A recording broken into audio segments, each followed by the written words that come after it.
नमस्ते दोस्तों, स्वागत है आप सभी का बीपीएससी एस्पायरेंट 2.0 चैनल पे।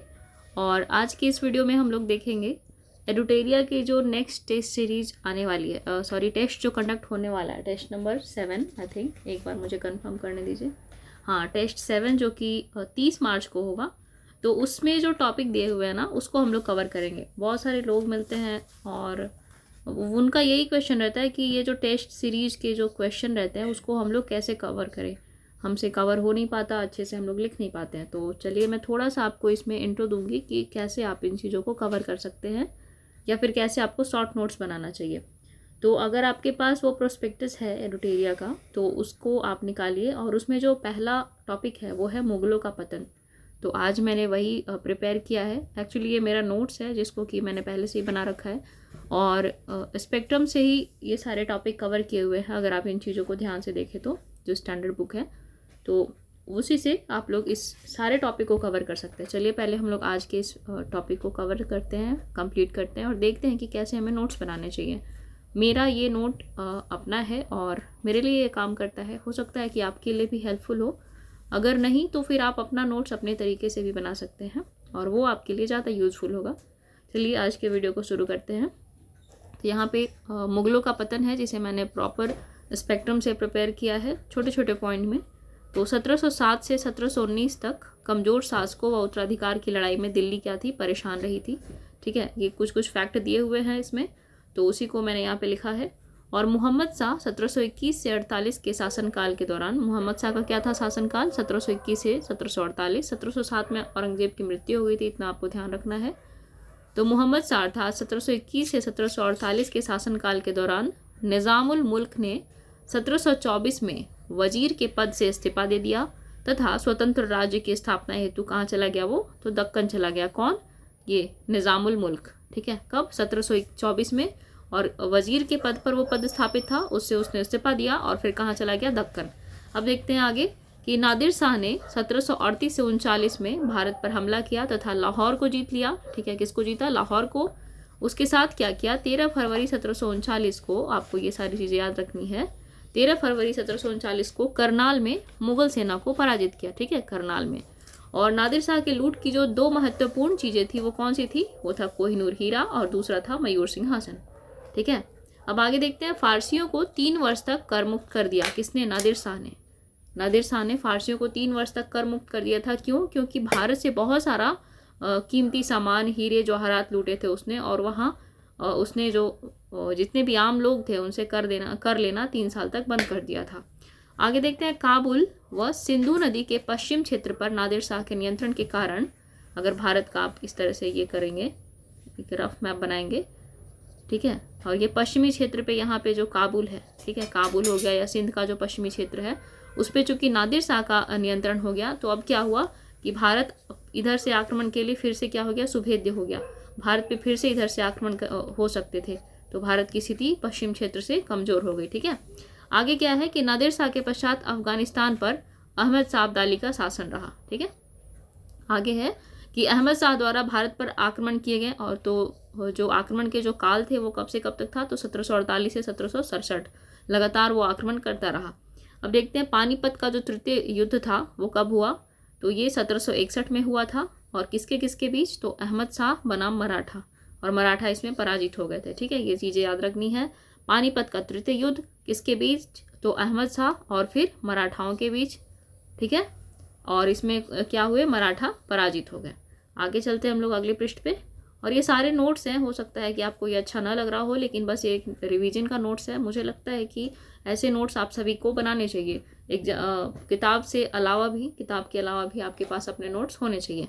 तो चलिए देखते हैं अगला जो है कि मुगल साम्राज्य के पतन के जो प्रमुख कारण थे वो क्या क्या थे।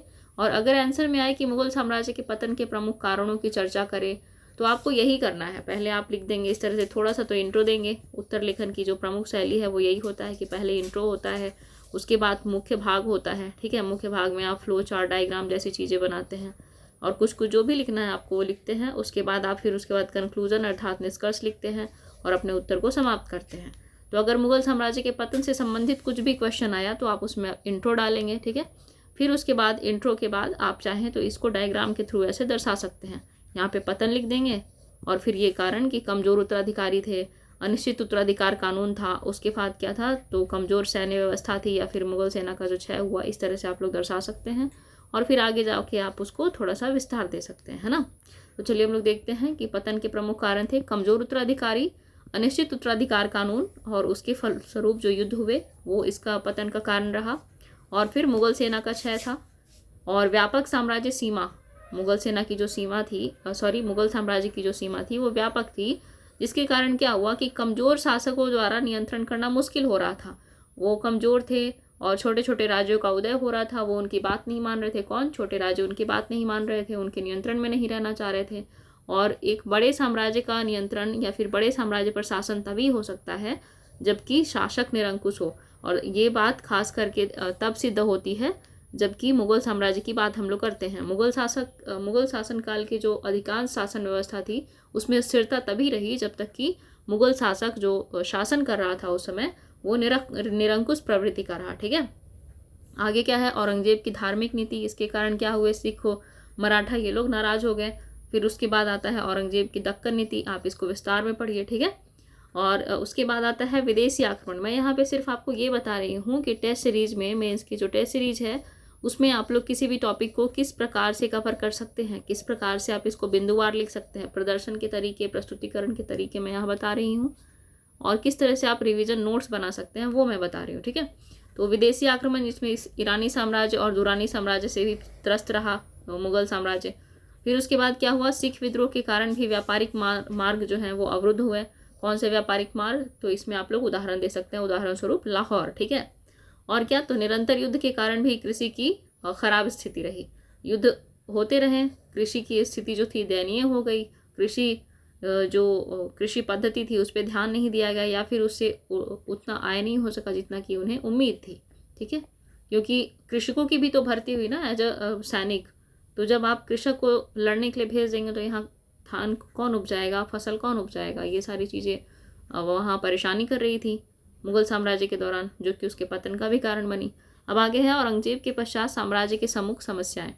और ये एक पीडीएफ जो है वो एक नॉर्मल पीडीएफ आपको लग रहा होगा, मैंने कुछ ऐसा पीपीटी या समथिंग कुछ बनाया नहीं है, मेरे अपने नोट्स हैं तो उतना स्टैंडर्ड लग नहीं रहा होगा, नॉर्मल सा है।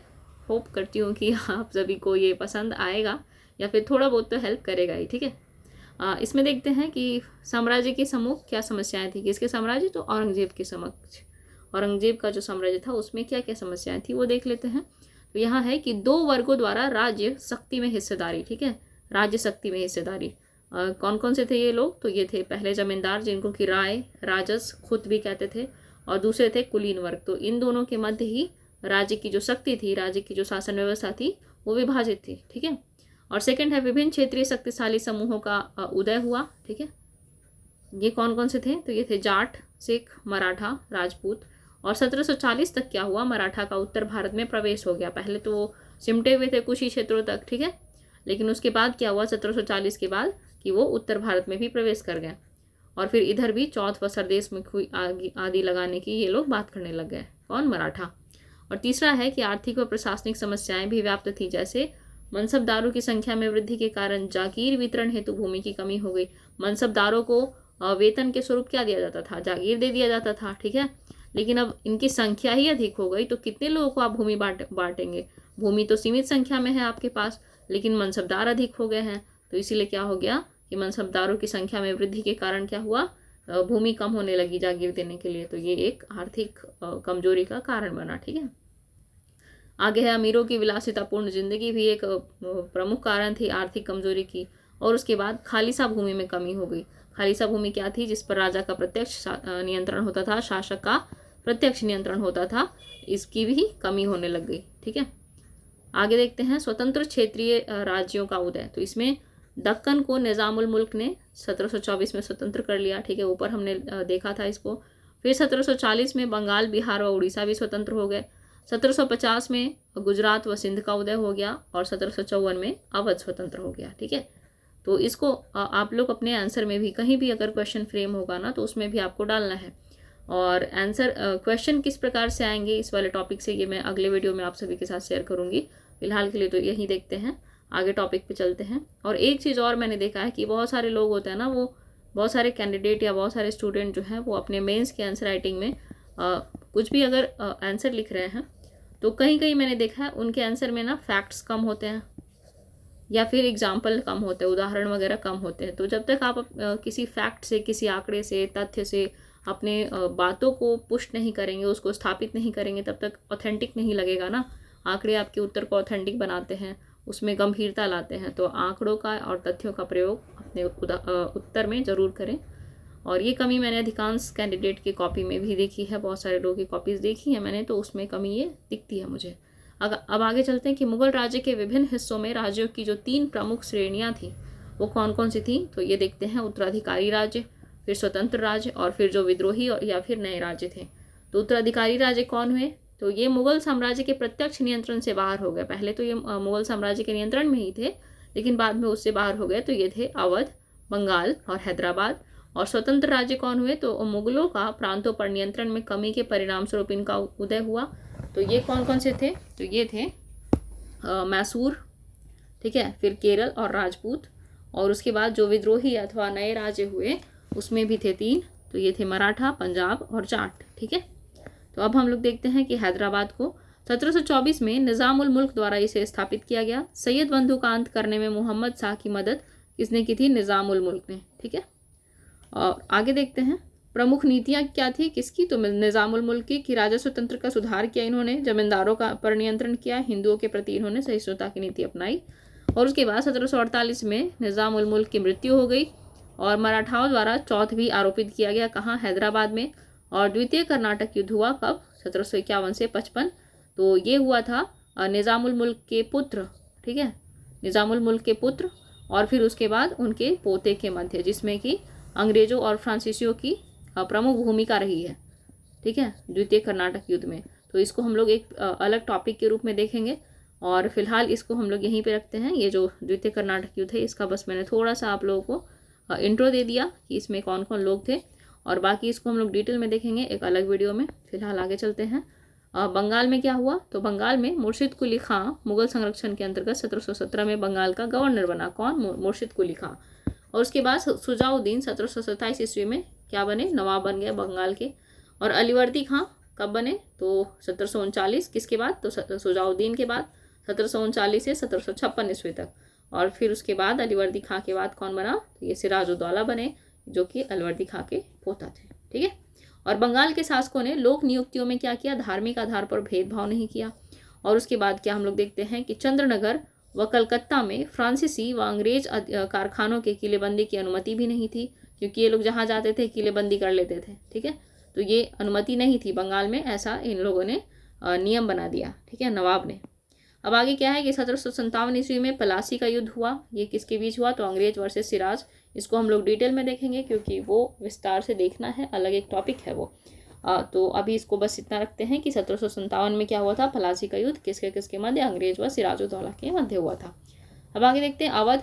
तो इसमें है कि संस्थापक थे सादत खान बुरहानुल मुल्क, ठीक है। और कब हुई स्थापना, तो स्थापना तो 1754 में हुई थी, जो हमने अभी पीछे देखा, लेकिन ये क्या थे, तो 1722 ईस्वी से यहाँ के गवर्नर के पद पर पदस्थापित थे। कौन, सादत खान बुरहानुल मुल्क, ठीक है।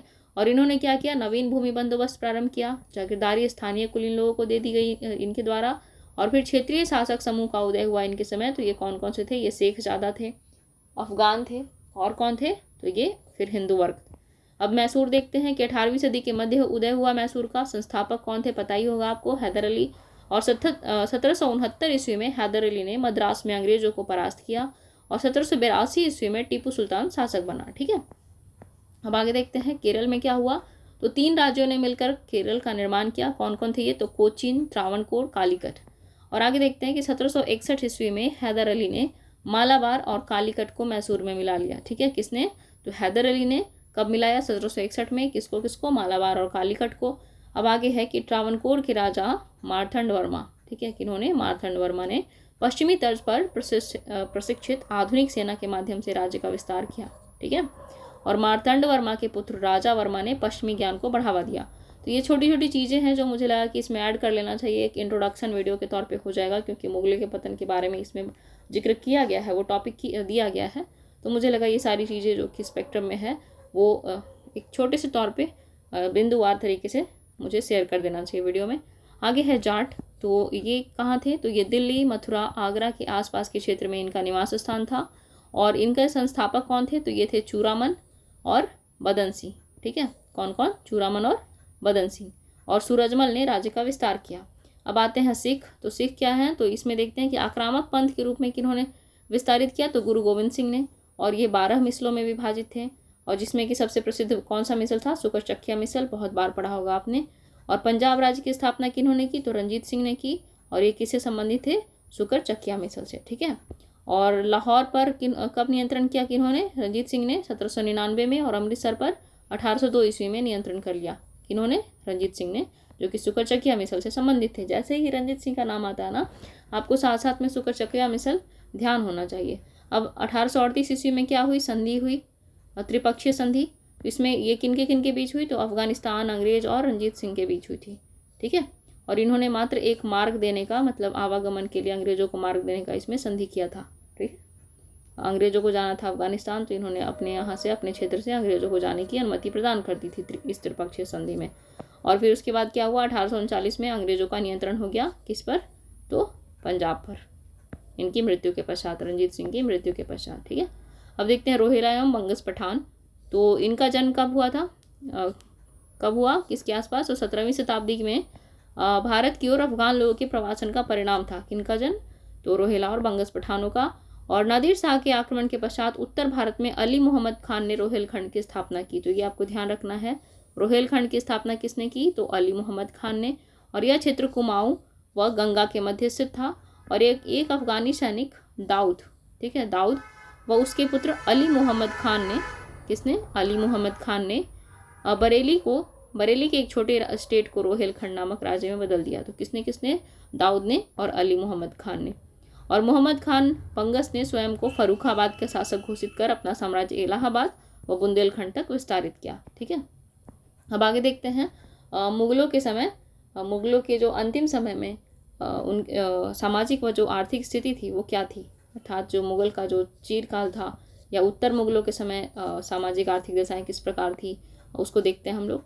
यहाँ पे है कि 18वीं सदी के भारत को अव्यवस्था के शिकार के तौर पर चित्रित किया जाता है। ठीक है, 18वीं सदी का जो भारत था उसको किस तौर पे चित्रित किया जाता है, तो अव्यवस्था व्याप्त थी, हर तरफ अराजकता थी, हर तरफ स्वतंत्र होने की मार काट थी, उत्तराधिकार का युद्ध था, ये ऐसी स्थिति थी 18वीं सदी में, अर्थात 1700 समथिंग से 1800 के पूर्व।